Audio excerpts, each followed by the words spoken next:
Everyone, this is me Sadia है और मैं आपके लिए लेके आई हूँ एक और रीडिंग जो कि होगी उन लोगों के लिए जो राइट नाउ नो कांटेक्ट की सिचुएशन में है और जानना चाहते हैं कि क्या आपको आपके पर्सन की तरफ कोई एक्शन लेने की ज़रूरत है, हाँ या ना। तो ये रीडिंग चेक कर सकते हो। क्या आपको उनकी तरफ कोई एक्शन लेना चाहिए, क्या आपको उनको कांटेक्ट करना चाहिए, हाँ या ना। Let's find out. रीडिंग शुरू करने से पहले रिमाइंड करवा दूँ कि जनरल रीडिंग है, सबके साथ मैच कर भी सकती है और नहीं भी।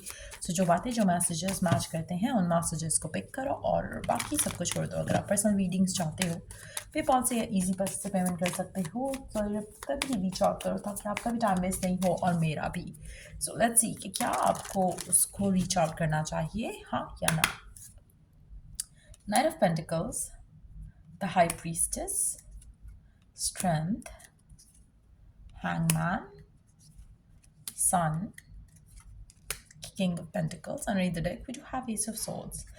अच्छा, मुझे लगता है कि अगर आप उसको रीच आउट करके पेशेंटली रिस्पॉन्स का वेट कर सकते हो तो आप रीच आउट कर सकते हो उस इंसान को, लेकिन इस पूरी सिचुएशन को आपने इस तरह से हैंडल करना है जहाँ पर आप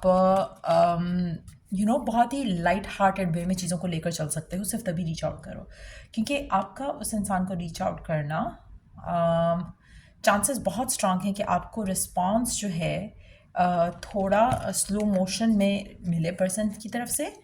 तो इट्स बेटर कि आप अपने आप को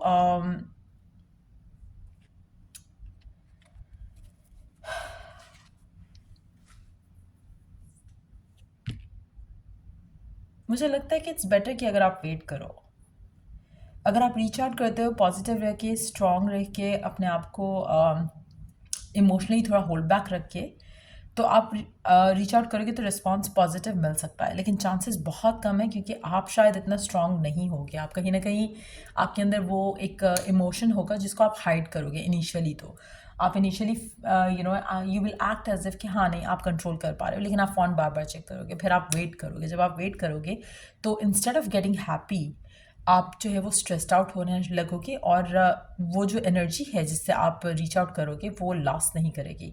सो इन दैट सिचुएशन अगर मैं देखूं तो मुझे लगता है कि आपको शायद पेशेंट रह पाना और आपके लिए वो ज़्यादा सही है, क्योंकि आपको अल्टीमेटली पेशेंट ही रहना पड़ेगा because of the person's energy.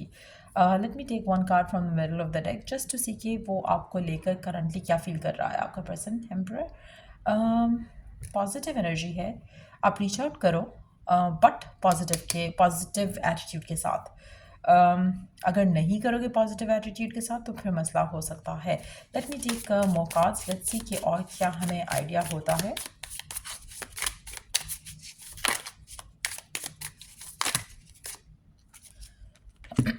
Make sure कि जो आप डिसीजन बना रहे हो वो डिसीजन अपने आप से क्या बोलते हैं उसको, अपने आप से ट्रूथफुल होके बना रहे हो। अगर आप सोचते हो कि हाँ नहीं आप इतने स्टेबल हो, आप इतने बिजी हो कि आप फ़ोन लेकर बैठे नहीं रहोगे मैसेज के वेट में या कॉन्टैक्ट के वेट में या पर्सन को कोई रिस्पांस देने के वेट में, तो बार बार फ़ोन चेक नहीं करोगे, स्टॉप नहीं करोगे, तो आप कर सकते हो। लेकिन अगर आपको पता है, दिल से आप जानते हो कि आपसे नहीं हो पाएगा, आपसे सब्र नहीं हो पाएगा, आप ऑब्सेसिवली चीज़ों को परसू करोगे, तो फिर आपके लिए डिसीजन लेना गलत रहेगा। सो इसलिए मेक श्योर कि आप कांटेक्ट सिर्फ उसी सूरत में करो जहाँ पर आप सॉलिड और स्टेबल फील कर रहे हो विदाउट दिस पर्सन टू। और आप बहुत कैजुअली या फ्रेंडली वे में या बहुत ही एक अनअटैच वे में अगर आप चीज़ों को लेकर जाना चाहते हो तो तभी रीच आउट करो।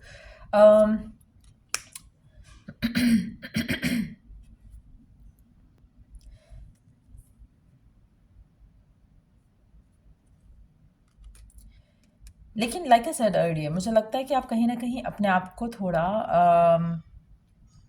आपको अपने इमोशंस को थोड़ा कंट्रोल रखना पड़ेगा। अपने आप को कुछ और तरह से प्रिटेंड करना पड़ेगा अपने पर्सन से, जिसकी वजह से मुझे लगता है कि आप ज़्यादा टाइम लास्ट नहीं कर सकोगे staying unattached kind of energy के अंदर। तो इन दैट सिचुएशन मुझे लगता है कि अगर आप फिर से वही एक्शन लेने के बाद वही सब शुरू करोगे, वही सब रिपीट करोगे, तो पर्सन क्लोज्ड ऑफ ही रहेगा। पर्सन के एंड से वो एनर्जी, वो पॉजिटिविटी नहीं आएगी, वो गार्डेड रहेगा, रेजिस्टेंस शो करेगा कम्युनिकेशन को लेकर। सो अगर तो आपको लगता है कि आप पॉजिटिव रह सकते हो सिर्फ तभी रीच आउट करो। लेकिन एक चीज़ मैं यहाँ पे मेंशन ज़रूर करूँगी कि अगर आप पॉजिटिव रह पाते और रह सकते हो तो शायद आप चूज़ करो, आपके लिए बेटर ये रहेगा कि आप मैनिफेस्ट करो कि ये पर्सन आपको अप्रोच करे। मैं ये नहीं कह रही कि आप रीच आउट करोगे तो नेगेटिव रिस्पॉन्स है, पॉजिटिव रिस्पॉन्स है अगर आप अपने आप को थोड़ा पॉजिटिव रखते हो और थोड़ा अपने इमोशंस को कंट्रोल रखते हो। लेकिन क्योंकि यहाँ पे मैं बहुत सारे लोग देखेंगे सबकी एनर्जी शायद आ रही है, इसलिए मुझे लगता है कि अगर आप पॉजिटिव रह पाते हो तो डिसीजन लेना कि वो आप उसको रीच आउट करो, कम्युनिकेट करो, वो सही रहेगा। लेकिन अगर आप अपने आप को थोड़ा कंपैशनेट आप दिल से नहीं हो लेकिन आप प्रिटेंड करोगे तो वो आपका जो है वो गुस्सा या जो आपको एक अननोइंग एनर्जी फील होगी, वो मुझे लगता है कि वो आपके रिलेशनशिप को वहीं पे ला खड़ा करेगी जहाँ से आप स्टार्ट करने की कोशिश करोगे। सो ये बहुत ज़रूरी है अंडरस्टैंड करना। अगर तो आप पॉजिटिव रह सकते हो, पॉजिटिवली कम्युनिकेट करते हो, तो चांसेस हैं कि ये रिलेशनशिप आगे कमिटमेंट की तरफ चला जाए, ये भी पॉसिबल है। लेकिन अगर आप वेट करते हो और पर्सन को खुद रीच आउट करने देते हो तो एक डेफिनेटली कमिटमेंट की तरफ जाएगा। लेकिन अगर आप पॉजिटिव होकर भी कम्युनिकेट करते हो तो भी चांसेस हैं कि सब कुछ सही बैलेंस रहे, स्पेशली उन लोगों के लिए जो बहुत ही अपने आप को स्ट्रांग रखते हुए आगे बढ़ेंगे। सो लेट्स सी कि गिवन सिचुएशन में आपको क्या करना चाहिए।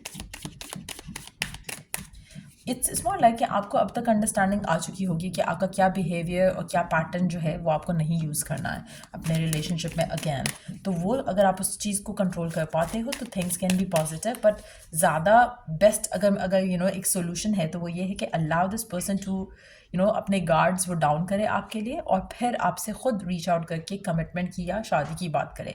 चांसेस मुझे बहुत स्ट्रांग लग रहे हैं कि इस रिलेशनशिप का फ्यूचर जो है वो हैप्पी और पॉजिटिव होगा। बट मुझे लगता है कि पर्सन जो है अगर वो खुद एक्शन लेगा तो आपके लिए ज़्यादा अच्छा रहेगा। बट लेट्स सी आपको गिवन सिचुएशन में क्या करना चाहिए। ट्रस्ट एंड थ्राइव,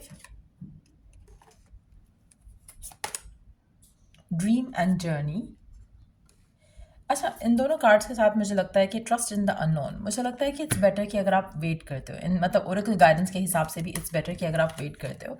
बट आपकी अपनी चॉइस है, आप अगर रीच आउट कर सकते हो और अगर आपको लगता है कि आप उस जगह पर हो जहाँ पर आप अगर अप्रोच करते हो तो चीज़ें बेहतर ही रहेंगी, बेहतर ही हो सकेंगी, तो आप रीच आउट भी कर सकते हैं। लास्ट कार्ड ले लेते हैं to wind this energy up कि क्या आपको आपके पर्सन की तरफ अप्रोच करना चाहिए, क्या आपको उनकी तरफ रीच आउट करना चाहिए, हाँ या ना, क्या आपको उनकी तरफ कोई स्टेप लेना चाहिए right now in the given circumstances. Ten of pentacles, wait करो फ्रूशन का, क्योंकि everything is going to work towards your and his और हर हाईएस्ट गुड जब time is right. So chances हैं कि अगर अब तक अगर स्पेशली अगर मैं बात कहूँ कि आपको लगता है कि कहीं ना कहीं आपको एक्शन लेकर अगर आप एक्शन लेते हो, मुझे लगता है कि I don't know for some reason आप में से कुछ लोग ऐसे होंगे जहाँ पर आपने कम्युनिकेशन बंद की थी या आपने पर्सन को ब्लॉक किया हुआ है। इन दैट सिचुएशन चांसेस है कि कम्युनिकेशन जो है वो बहुत अच्छे से आगे जाए।